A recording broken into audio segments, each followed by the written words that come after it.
Central Minnesota Sports Hub. It's the Morning Sports Desk, presented by Wadena's Pizza Ranch and FunZone Arcade. Available on Apple Podcasts, Spotify, or wherever you get your podcasts, and streaming on YouTube.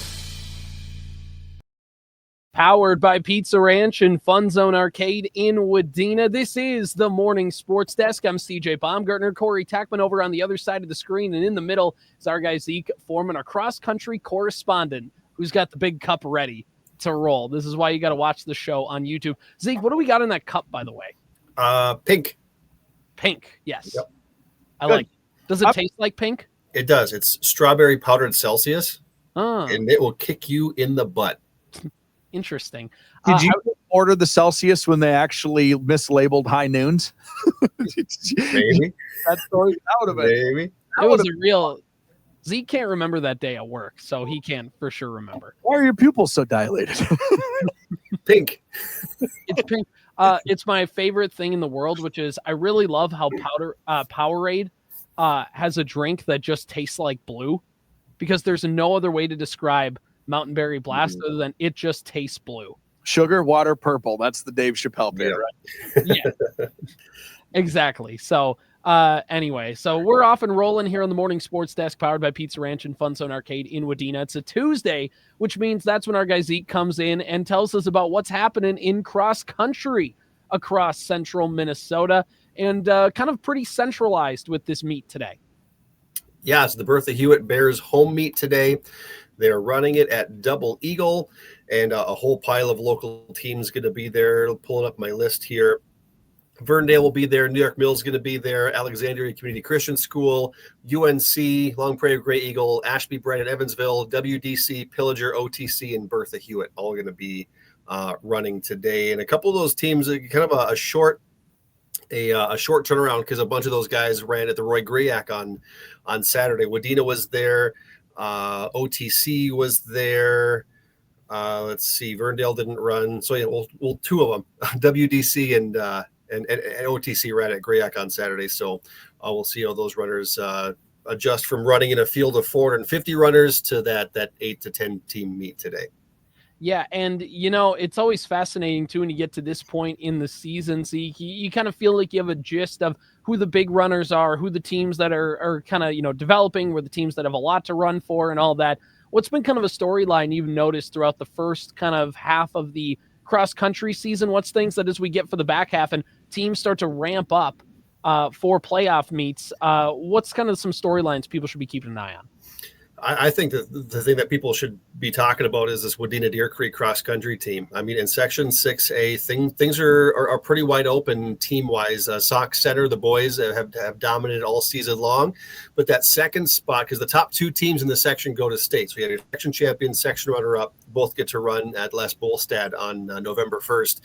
But Grant Nelson and the WDC Wolverines, they had a really good showing at the Roy Griak. They've been right with Sauk Center when they've matched up a couple times before. And so I was going through my list of potential teams and names that could be running at the state cross country, and WDC, if they don't get there as a team, which I'm kind of banking that they do, send a bunch of runners down to run anyways. You've got OTC with a bunch of really good runners. You've got, of course, the Perham Yellow Jackets. The boys had, I think they were 8th overall at the big Griak race. There were 4 divisions for Griak, and Perham boys took 8th. I think the girls took 14th or something like that. And it's crazy how much good cross country is in the area, and how many meets that there are going on. There's a whole bunch of meets on Thursday. There's a big meet in Alexandria coming up a week from Saturday, and then we're into conference meets already, and it's just getting going here. So yeah, exciting stuff. I'm interested in, because I did not run cross country, and what is this like time of year like for these athletes? Are we like in football, we're at the midway point of the season now, right? Like practices are totally and completely ramped up. Games are like, we should be beyond early season mistakes, right? When it comes to football, when it comes to volleyball at the midway point of this season. But this postseason stuff for cross country it's within earshot now. are practices to that stage now where are they starting to wind down practices to have all the energy that they need for meets? This is just a world that I'm a little more unfamiliar with. Where are they at, like, athlete wise in their approach to each week, each meet, each practice? I think it kind of depends on the athlete. I know a lot of athletes, they run maybe 70-80% to start the season. And as things get gearing up, I mean, we were seeing 5-minute miles at Grayak from some of these local kids. I think Grant, I think he was about 5 minutes, 15 seconds, if I'm remembering that correctly. And things are just going to keep ramping up from there. So this is where you want to start hitting your stride, ramping things up and moving quicker. And, for this point in the year, I know we were talking, there's only, it feels like there's only a handful of meets left, but also, Zeke, there's still a lot of meets you're watching. So first, just kind of tell us at this Bertha Hewitt meet what you're watching out for and just kind of some storylines for people who are, I know you're going to have a write-up later tonight when it's all said and done. What is something that you feel like you're going to be writing about tonight? I think we'll be talking about another, top 3 individual finish for the 3 Bertha Hewitt runners, Lockwood, Rock, and I forget the third one. His name escapes me, but the 3 really good senior runners for Bertha Hewitt, but they just don't have the 5 guys needed. They've got Lockwood and Rock on the JV side who could maybe jump up and be the 5th guy come playoff time. I think that's what Coach Kenny Miller is kind of gearing towards, but he just doesn't unleash those 8th graders in the varsity meets yet. But I think we're watching Bertha Hewitt. We'll watch another really good showing from the United North Central girls, who I don't think have ran since the Nike showcase in Sioux Falls last weekend. So and WDC Pillager's got some really good runners too. So it should be a battle. Peter Newark and OTC going to be there. Yeah, a whole bunch of storylines, a whole bunch of kids to watch, and probably some pretty good times at Double Eagle today. And for the races coming up for the rest of the season, I know we were talking, there's still like 19 or something like that that's on your radar. So a lot. What's the one race that after today, you're just kind of like, hey, that should be a fun one. I'm looking forward to seeing results for that one. I think Border Battle in Grand Forks this Saturday. Frazee, Holly, Perham, Park Rapids all going to be running in North Dakota. That's another kind of Midwestern showcase like what we saw with the Griak and what we saw with the run in Sioux Falls. The Sauk Center has a home meet next Tuesday, the 30th. I think that'll be a really good one. And then Saturday, October 4th, the Alexandria Lions Meet of Champions, the last really, really big race. And they got the Perham home meet on the October 9th, which we'll be at. So a whole pile of really big meets before conference meets on Tuesday, October 14th. All right, Zeke, you're going to have a full write-up coming up about the Bertha Hewitt Sports Boosters invite tonight at WadenaRadio.com and on Sports Cow. So really looking forward to seeing your updates from that. Zeke's been killing it with the cross-country coverage all season long. And by the way, believe it or not, the cross-country community has really appreciated the coverage. All your posts are blowing up. It's really cool to see. So keep those coming. And Zeke, I know this is something you'll keep an eye on tonight too. Corey Tackman's got a game at your old alma mater tonight. Hey, that should be fun. Volleyball. Tell us a little bit more, Corey. As we like to say, it should be a good one. Staples-Motley hosts Barnesville tonight. It's conference volleyball, Heart of Lakes Conference Volleyball. Staples-Motley 4-11 on the year, 3 straight losses. Breckenridge, Wadena, Deer Creek, and Greenway going back to the Crosby Ironton tournament this past weekend. They went 2-2, did the Cardinals in that tournament. Barnesville's 5-6 on the year. They've won 3 straight, beating Hillcrest, Underwood, and Henning. But when you look at those conference standings, these two teams are right next to each other, actually both still looking for their first conference victory. Holly is the top team, defending state champion Holly Nuggets. They're 4-0 in Heart of Lakes play. They're 15-1 overall. Their QRF value is 117.0. You think that's good? That's okay. DGF is number 2 at 80.2, in case you're wondering what the difference is. Who beat Holly? I'm going to look it up. But do you know off the top of your head who beat the Nuggets? I mean, I would assume like Wyzetta or something at a showcase. Some tournament somewhere or something. I'll look it up here. DGF is 3-1 in conference play. Breckenridge and Perham are each 2-1. Frazee 1-1. Pelican Rapids 1-2, and then 3 teams, like I said, still looking for that first conference victory. Barnesville and Staples-Motley are each 0-2. Park Rapids area 0-3. When they played 1 year ago, it was a Staples-Motley victory in 5, and QRF, things of that nature, they don't mean the whole world.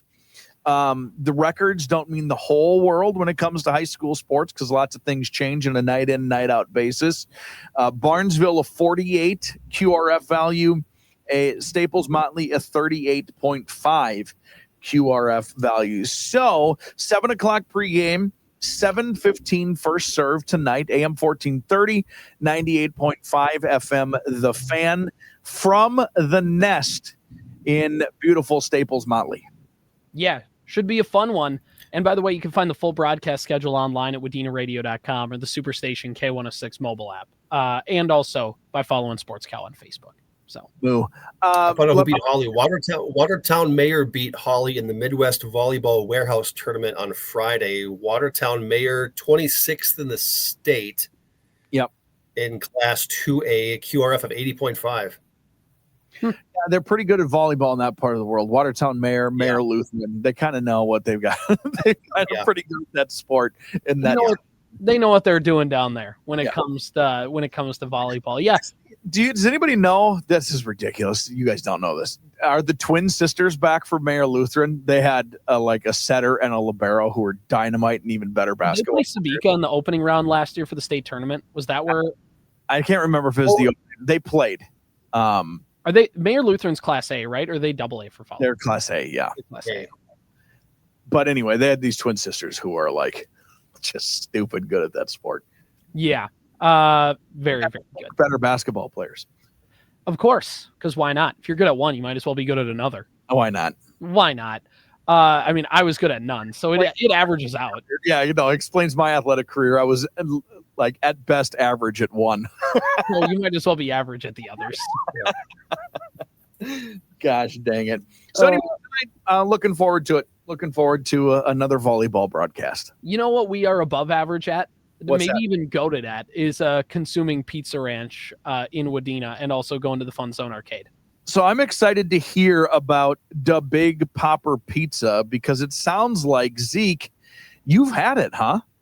I had it last Friday. It is awesome. I'm a huge fan of jalapeno poppers. I can't get out of a gas station without perusing to make sure that they don't have poppers in the hot stand. But yeah, cream cheese, jalapeno peppers, some kind of chili drizzle sauce on there. Well, we talked about the honey hot wings, and that's what's on this pizza as well. Cream cheese, sweet peppadew peppers, Italian sausage, jalapenos, and honey hot sauce drizzle. That's the one. That is the Big Popper Pizza. That's new at the Pizza Ranch and FunZone Arcade. And then to go right along with it is the new Chicky Boom Boom Salad. What a name that thing has. Now, I've had the salad. The salad is wonderful. Sliced chicken, sweet peppadew peppers, and their special Boom Boom sauce. This, to me, is plate number one. The Chicky Boom Boom Salad with a slice or two of the Big Popper Pizza right on top of it. That's a good way to get your day started at the Pizza Ranch and FunZone Arcade. And oh, by the way, while you're there, you could win a Nintendo Switch 2 and a 50-inch TV in the Ultimate Prize giveaway.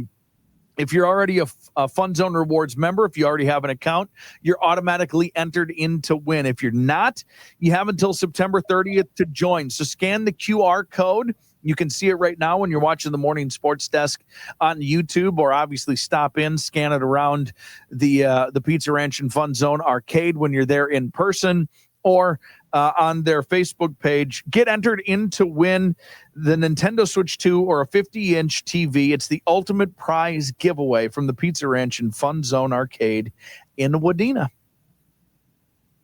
All right. Big deal here. Minnesota Lynx game 2 tonight against Phoenix Mercury. Lynx got a game 1 victory. We talked about it on yesterday's show, as well as Corey's feelings about the awards showcase. So Zeke, we're going to let you have your chance to say, how are you feeling about the WNBA awards so far when it comes to like co-defensive player of the year, when it comes to head coach of the year, when it comes to the most valuable player? Do you think the writers got it spot on? I think the biggest thing with A'ja Wilson winning MVP, her fourth MVP, you can't discredit that, is Fee got hurt and Fee missed time and her team didn't miss a beat. Where if you figure Wilson goes down, I mean, A'ja had 38 in the series winning game against Seattle. He did all 38 of those points to just advance. Where I think I don't want to go on the record as saying A'ja Wilson means more to the Aces than Fee means to the Lynx, but the Lynx are just so stacked. And when your potential MVP goes down with an ankle injury and misses time, and you still win 30 plus games, I think that's ultimately what dissuaded voters from voting for Fee, is because if Wilson goes down, I mean, and they won 17 straight games in the middle of the season, that also helps make the case for MVP. So if you're going to have co-defensive player of the year, which I think is stupid, you may as well push all your chips on the table, have co-MVPs and make this even a bigger talking point than what it is. There were a lot of things I thought you were going to say, Zeke. You had a very, you came out, you were prepared, you were ready for it, and you gave an answer I wasn't expecting. So props to you on that one. All right. Looking at, I was expecting you to just go scorched earth on everything. And you were like, nope, here we go. Measured take. Here we go. Ready to roll. That's why you're the professional. Well, the Liberty just fired their coach, so I'm in a better mood than I was 20 minutes ago. All right, let's talk Lynx game 2 here tonight. What's got to happen? Still at the Target Center, I believe. So what's going to need to happen for the Lynx to get up 2-0 in this series and basically get into cruise control? I think they have to play better defensively in the first half than they did on Sunday. I mean, they were down by 7. The Mercury were scoring in the paint at will. I mean, they brought in Dejanay Carrington middle of the season to kind of shore things up defensively. She's out for the rest of the playoffs with, I think she has a broken foot, and they missed Dejanay Carrington in the paint, and I think 40 points in the paint in the first half or something like that, and that just can't happen. Cheryl Reeve making adjustments, and her team goes on an offensive burst. Courtney Williams had close to 30 points. I know Kayla McBride was hitting wide open threes. Fee had 20-plus points. But defensively, the Lynx did not look great in that first half, but they made the adjustments that a championship-caliber team makes in the second half, and I think they're going to come out strong in game 2. Yeah, I think I just think they're better.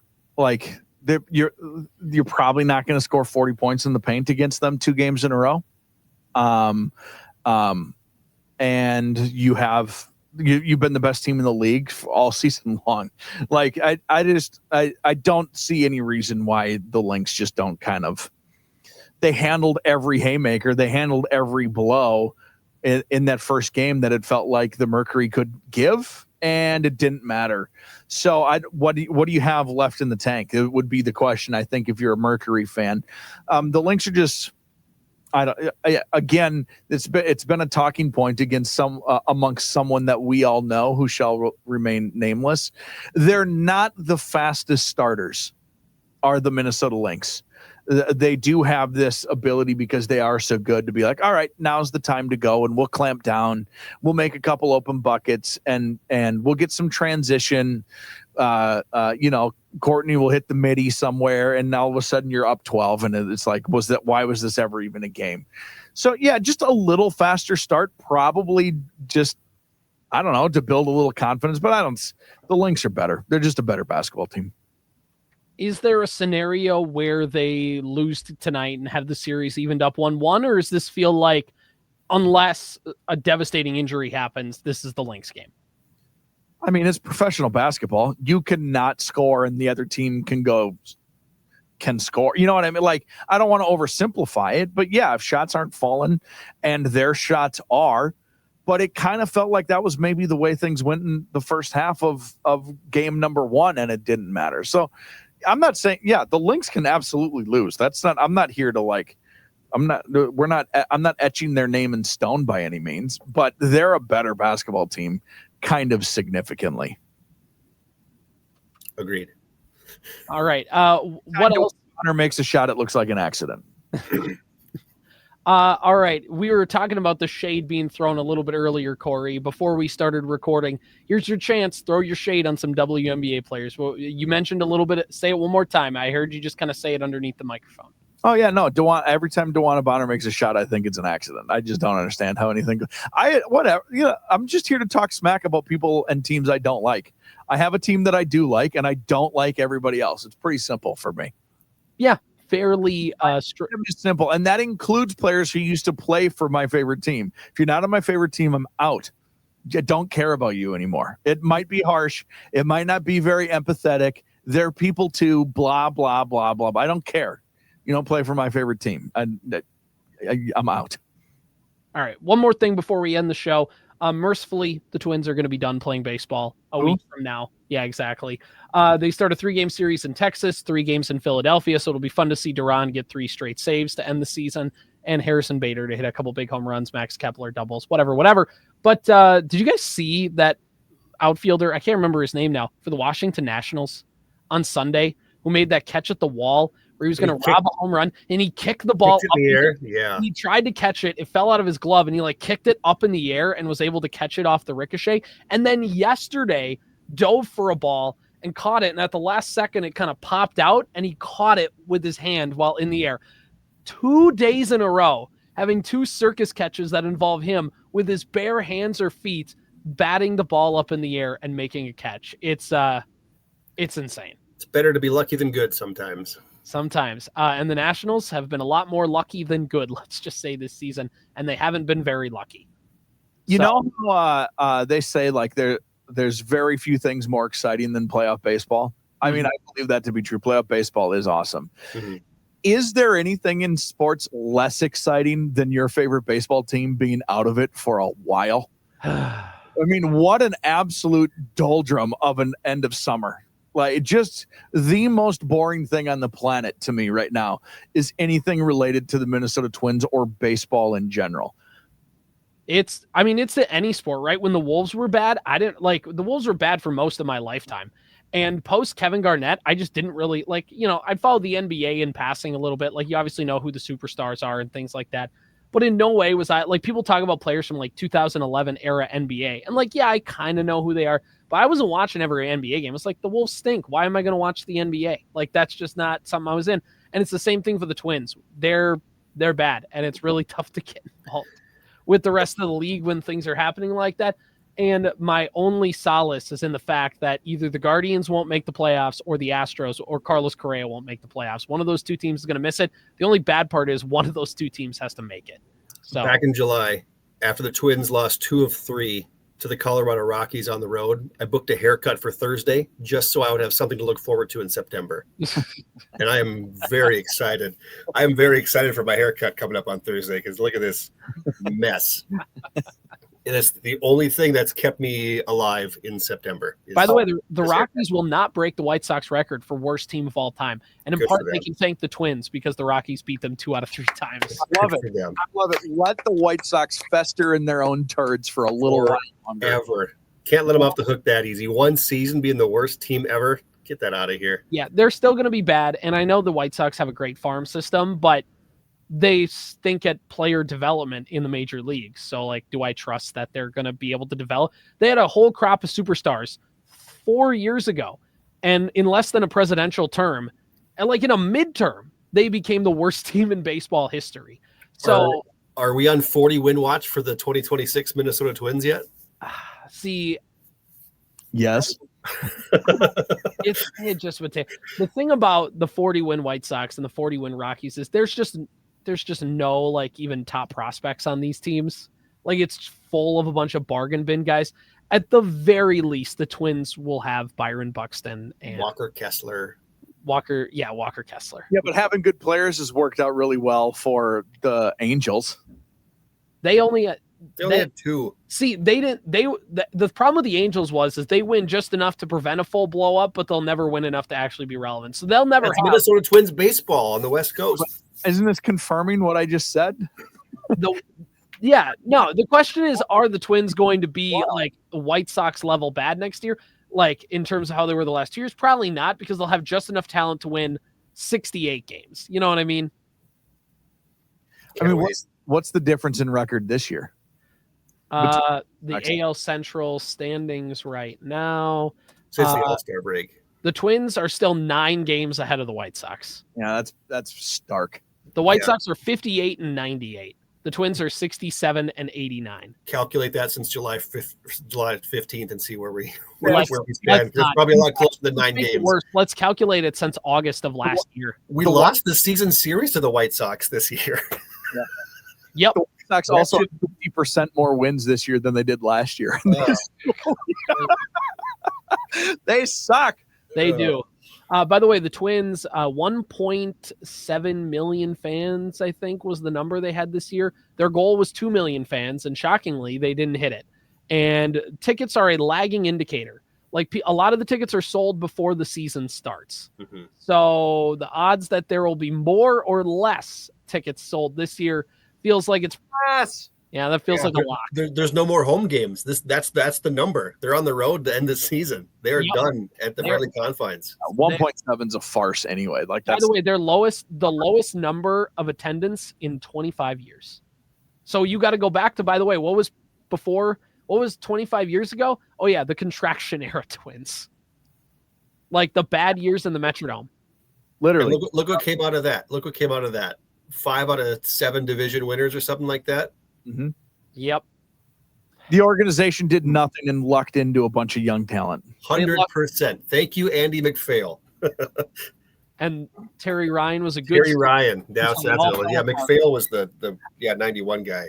I will say this: whatever the number is this year, though, if the Twins don't show any signs of life by June next season, those attendance numbers are going to be miserable. I think they will be. They just cut their scouting department. Their major league scouting department. The worst attendance this year is going to be trounced next year if those Twins are not right. Like, they have to not only be relevant, they have to be exciting. Right. They can't just be in the mix. They have to be. They have to be good. They have to be like. It's September, like they have to be, and this is further along in the season. It's like September, and they're like a couple games out of a playoff spot, or a couple games ahead of a playoff spot. But yeah, once you get to July 4th, and it was bad from the All-Star break on anyway. Like the apathy is fully set in. That's going to be it's always brutal in Minnesota to start anyway for attendance because it's cold and school is still on, and they always play day games. Like, people aren't going to those games anyway. So they get to like June, middle of June, but they better be on something if they want this to turn around. Wait till they move Pablo to winter meetings. That's my bold prediction: is Pablo is traded at the winter meetings. I doubt that. Not even be you're right. It is a bold prediction, but based on the way the Twins are selling, it might just be a prediction. Maybe the bold prediction is say Pablo Lopez won't be traded at the winter meetings. I think that's the bold prediction. The bold prediction is they keep Pablo Lopez and Joe Ryan. Which, whatever. This is all an off-season conversation. We talked about this last week, Zeke. One question and we're out of here. Yes or no, is Rocco Baldelli the Twins manager a week from now? Yes, because if he's not, they still have to pay him for next year. That's fair. All right, Morning Sports Desk, powered by Pizza Ranch and FunZone Arcade in Wadena. See ya. Powered by Wadena's Pizza Ranch and FunZone Arcade. Follow the Morning Sports Desk on Apple Podcasts, Spotify, or wherever you get your podcasts. And watch every show on YouTube.